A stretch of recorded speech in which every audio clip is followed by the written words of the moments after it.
Born a Yankee, New Orleans raised, the Air Force gave him wings. Now he shares his wisdom from his travels. You are listening to Nola, baby, where he talks about things to impact you in a positive way. Now your host, Mr. Nola. It's Nola, baby. Thank you for tuning in and listening to my podcast. Make sure you share this with your friends, family, your mama and them. Now let's get started. Submissive women against the propaganda about Asian women. I grew up in New Orleans, living there between the ages of 5 and 20. Before that, I was an Air Force brat.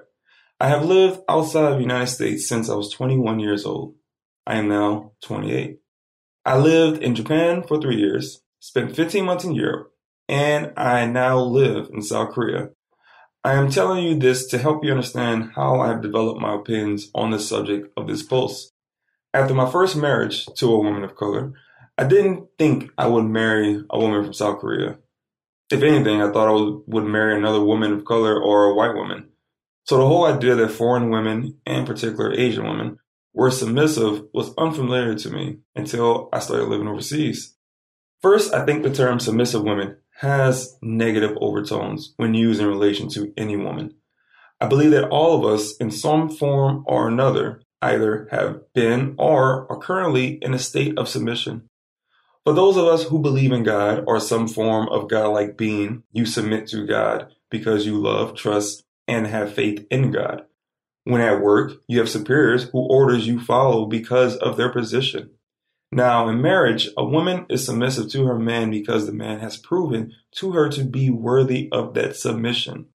A man earns the privilege of having a submissive woman because he is trustworthy, honest, dependable, respectable, a good provider, and has other positive characteristics. You can see this both in Asia and America. So, where did the myth of Asian women being particularly submissive came from? From my 5 years of observing women in Asia, I have formulated a theory as to the origin of this propaganda. During World War II and the Korean War, the United States, Japanese, and Korean governments turned a blind eye to activities that went on between U.S. military personnel and local women who were called juicy girls. Now, during those times, these men were overworked and stressed due to the war. One way morale among the troops were boosted was with these women. It was a simple transaction. These women needed money, and the troops were willing to pay for what they thought were women who were interested in them. As a result of their association with U.S. troops, the so-called juicy girls were no longer desirable to the local men because they were no longer considered respectable. As a result, these women were put into the position of having to submit to the U.S. military troops. Not because these men may or may not have been honest, trusting, respectable, etc., but because they had no other choice when it came to finding a spouse of a different race.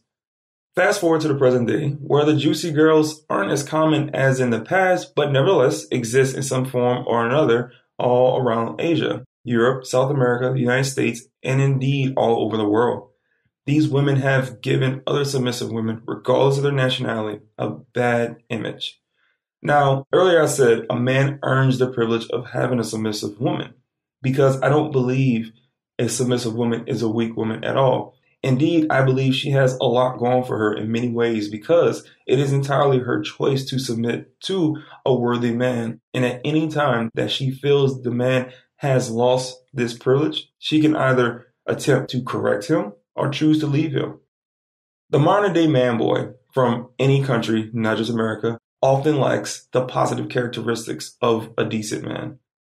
It is the man-boy behavior that results in these men having issues with women of their own race or from their own country. As a result, they believe that going to a country where they have heard that women are submissive and will put up with their man-boy ways is the way to get a submissive woman. But they lack an understanding of the difference between a real submissive woman and a woman like the juicy girls.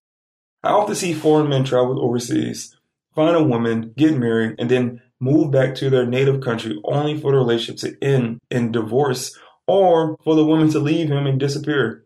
These women simply fooled the men into thinking they really loved them and will put up with their man-boy ways, but only until they got what they wanted, which was to get out of their own country.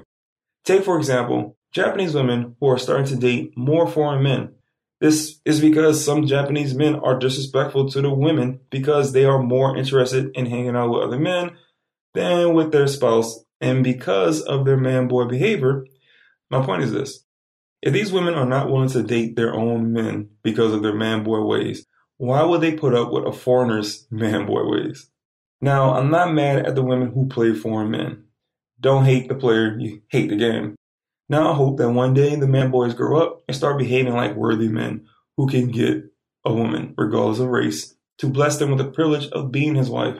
It is not a man's right to be head of the household, but a privilege that is to be honored.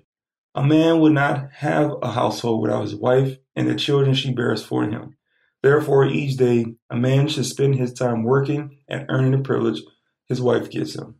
Men need to understand that they should treat their spouse as their best friend.